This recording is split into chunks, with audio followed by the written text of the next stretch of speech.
मित्रांनो, सन मराठीवरती लवकरच एक नवीन मालिका आपल्या भेटीला येणार आहे आणि त्या मालिकेचं नाव हुकुमाची राणी असं असणार आहे.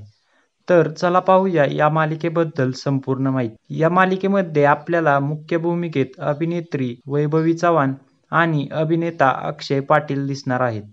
ही नवी कोरी मालिका लवकरच आपल्या भेटीला येणार आहे. या मालिकेमध्ये वैभवी एक कामगारांच्या एका बिनधास्त लीडरची भूमिका साकारताना दिसणार आहे, तर मुख्य अभिनेता अक्षय हा कामगारांवरती हुकूम गाजवणारा बॉसची भूमिका साकारताना दिसणार आहे. या मालिकेचा प्रोमो प्रेक्षकांना फारच आवडला आहे.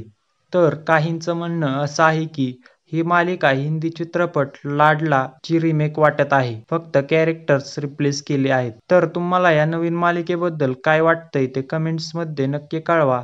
आणि हे बघणं महत्त्वाचं ठरणार आहे की ही मालिका कोणत्या वेळेवरती येणार, तर कोणती जुनी मालिका बंद होणार. याचे सर्व अपडेट्स पाहण्यासाठी आपल्या चॅनेलला आत्ता सबस्क्राईब करा. भेटूया पुढील व्हिडिओमध्ये.